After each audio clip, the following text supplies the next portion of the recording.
Talo fatu talala radio Samoa le nei fo i tae au, usmail fa afonga o talo las for Rayleigh. O lo o Talanoa nei le isi pei meni e sui ai le wage subsidy le e le to iai pe au o mai le traffic light system. E ui ele o mauti noa po o a fia lo i ai le traffic light system o tau tau. Pei tae o le a lava le taimi e tupuai o le a le to iai le wage subsidy. O le wage subsidy o lo o anga va ai pisinisi a fia tu pe maua o nol Koviti a wato tongi o tangata whai ngā luenga. Ma sina tal waina sa wai talo le asui le transitional payment pe au o mai le traffic light system fo. E o mai ana nafi e tu sam sau noangal sui pa le Mia Grant Robertson o lo o fa a wawi lo ilonga i lea mata upu. E ta tau ana whaia umatui pui pui o le Koviti mo whaia onga wha apea whana wā onga o le University of Waikato. Ina ia ma whaia o na ulu whale i loto a i le tausanga fo. O le whaasirisilanga le na sau ana nafi le mai o le periota na whaia i faatalanoaga le ana uma i le asonga fua o le vaiaso nei. Whaamtala ino nei faatalanoaga na matua i au ngā tele, ma o le toa telo i lātou na faatalanoa o lo o lango ina le whaia o le tui. O le aso sefulu whao Februari lua fe lua e a mata whaamamalu ai le whaai unga le nei ma e te tau na whaia umatui o i lātou i ulu whale, ma no nofo i tutono o lo toa le University. Valus fulwono tesima le lua pasene le au whai ngā luenga o lo lango ina e tu sama whaatala a o le isi se fulu tolu tesima le valu pasene, e le ai. Tu umai whanau a onga, valu se fulu lua tesima le valu pasene i oe, ai se fulu fitu tesima le lua pasene na te enar wha amalo si o le te tau na whai o le tui. O isi matata ese Waikato e la veai Wintec ma te wananga, e le i mautu sa lātou whaai unga. E le o toe mamao tatala hospitality venues a Aukilani. O le tala lata mai lea i le sui pale Mia Grant Robertson i le mai a whailoa i ai mapisinisi, health providers mali hospitality ananafi. Ta ua Robertson, o le whaai unga e toe tatala i pisinisi nei, o lo o fua lava fo i lunga o fautuanga le soifua maloloina.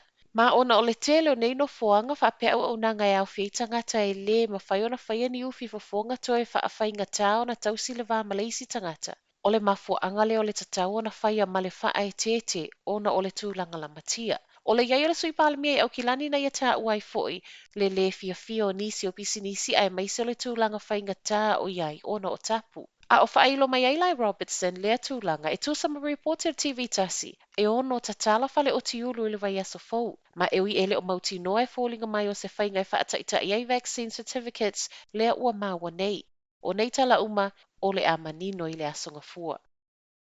Silia ma le luas fulfa afe ono se lau tangata na kiu online i le toe tatala mai o awa noa e whaatala sangai potu i nofoaga faanofoesea. I le vao le tulai tasi a ngai atu i le kuata i le wha i le afiafia nafi. Ai taulia uma le wha afe lua se lau tolu se fulu awa noa mo le masina le nei. Wha solo atu i a Februari o le tausanga fou.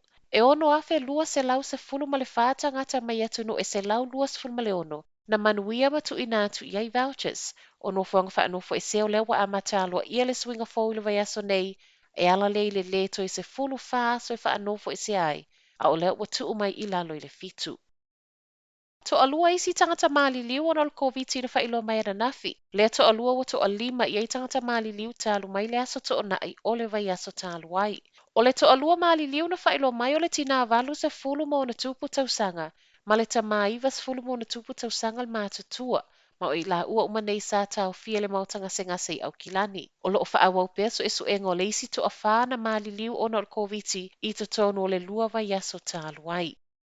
Tala mulimula le tae au, ua toe wala au mai tangata Afghan sa ngā lulue ma le amia Niu Sila, e tu uatu se awanoa e mawhaiona ulu fale mai a o fia so sola e sei mapule ngā Taliban. Reportier TV tasi o lo o whailo e nei tangata whai ngā luenga o lo o la lafi mō lātou a inga i tutonu ana. O leo ngania se tasi sa avea ma skulati, a wana i ngalo atu i lātou, ma o le toe wala au mai iai ua sau i le mai o fasi o tia o le toa tasi, na iai fe so o ta inga ma le amia Niu Sila lea sai Afghanistan. O nisi o lo fio ese mai sa fe so soani e Maliliu, ma e whaapea na le ma whai ona whaatalo sanga ina o lātou visa o ese mai ai. Ona o lea sa leo e le Taliban le tū malo na la lafi ai. O le wata punia le avanoa na tatala atu i tangata Afghan ni whaatala sangai visa o whale mai ai i Niu Sila. Ma e silia ma le afe tolu se lau visa na talia, ai na o le 5 se lau valus fulwono i lātou lea ui tutonu nei o Niu Sila. Mai le minister o fe malanga inga Chris Faafoi, o lo tau mawhai nei e Vave ave e sea mai i lātou ua mai a talia visa. O Talanoa le tae au, manuia le whai ungal vai aso.